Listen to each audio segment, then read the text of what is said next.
Assalamualaikum warahmatullahi wabarakatuh.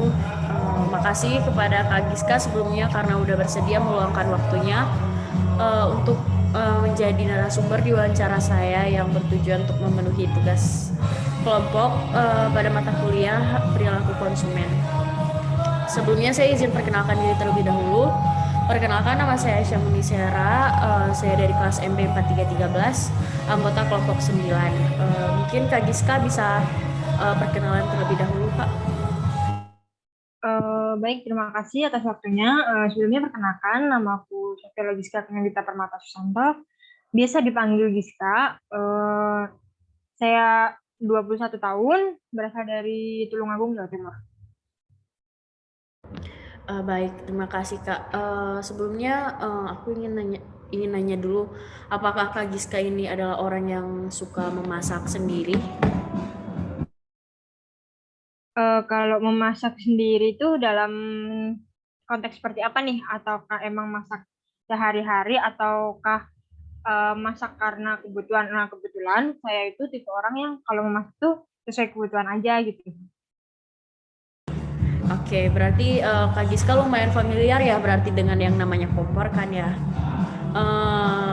Di sini saya izin bertanya nih Kak, dalam memasak biasanya Kak Giska itu menggunakan kompor merek apa ya? Kalau untuk merek kompor sih, saya pada umumnya aja ya, yang biasa dipakai di rumah tangga umumnya, itu biasanya pakai merek Rinnai. Kompor gas merek Rinnai. Apakah ada alasan tersendiri mengapa Kak Giska memakai merek kompor itu Kak? Untuk alasan tersendiri kenapa memakai kompor Rinnai, mungkin nggak ada ya alasan untuk spesifik mengapa harus Rinnai dan kenapa memilih Rinnai gitu.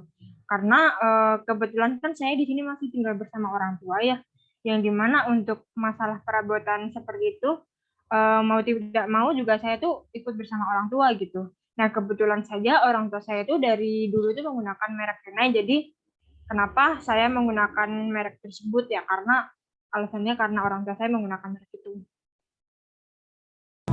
Baik, mungkin aku ingin nanya Kak, untuk selama ini Kakak memakai merek Rinnai, apakah ada kelebihan atau kekurangan dari merek kompor tersebut?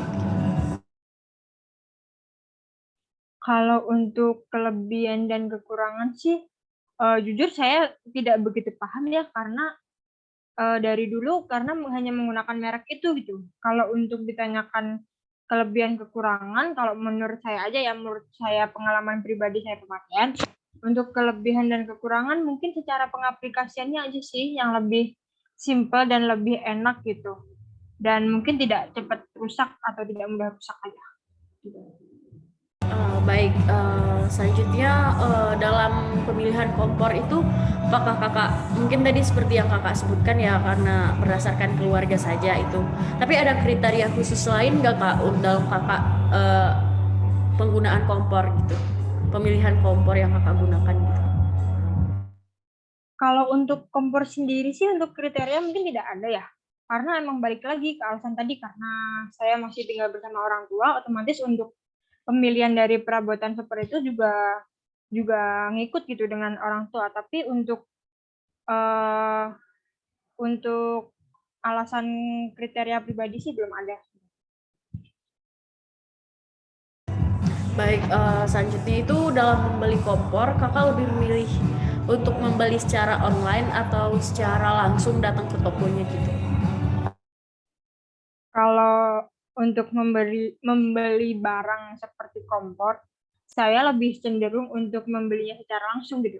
Mengapa demikian? Karena kalau barang seperti itu atau barang perabotan rumah tangga jika dibeli menggunakan sistem online itu atau menggunakan sistem jarak jauh lah online gitu, itu kan kita nggak bisa lihat dulu gitu bagaimana keadaan barangnya, bagaimana kualitasnya seperti apa, dan tidak bisa membandingkan dengan yang lain gitu. Jadi ketika kita membeli secara langsung, kita bisa melihat barang itu seperti apa dan memastikan bahwa barang yang kita beli itu bukan barang cacat atau barang rusak. Jadi saya biasanya lebih memilih untuk membeli langsung di tokonya. Oke, baik. Mungkin selanjutnya ini Kakak kan tadi sering lumayan menggunakan kompor lumayan sering dalam kehidupan sehari-hari. Itu seberapa sering sih Kak Kakak menggunakan kompor dalam aktivitas sehari-harinya gitu? Kalau ditanya untuk sering menggunakan kompor, bisa dibilang sering juga, karena biasanya untuk ini sih, karena kalau lagi pengen bikin apa, misalnya bikin mie instan gitu, mungkin kalau dihitung mingguan sih bisa seminggu bisa hampir setiap hari menggunakan ya, karena untuk kebutuhan seperti itu tadi. Oke, baik. Mungkin selanjutnya dalam penggunaan kompor Kakak sendiri itu kompor Rinnai, apakah Kakak sudah menggunakannya dalam jangka waktu yang lama? Dan sudah berapa lama Kakak menggunakannya gitu? Tentunya balik lagi ya, karena tadi masih mengikut orang tua gitu. Kalau seberapa lama udah menggunakan kompor Rinnai ini, saya dan keluarga dan orang tua pun juga sudah cukup lama gitu, karena memang setahu saya ya, sejak awal tuh keluarga saya tuh menggunakan kompor tuh hanya merek Rinnai itu, tidak pernah untuk berganti ke merek-merek lainnya tuh, walaupun di luar sana di pasaran sana tuh terdapat banyak pilihan, tapi memang sepengalaman saya dalam keluarga ini memang selalu menggunakannya dengan brand itu. Oke, baik. Tadi kan sudah Kakak sebutkan kalau keluarga memang dari dulu menggunakan kompor Rinnai.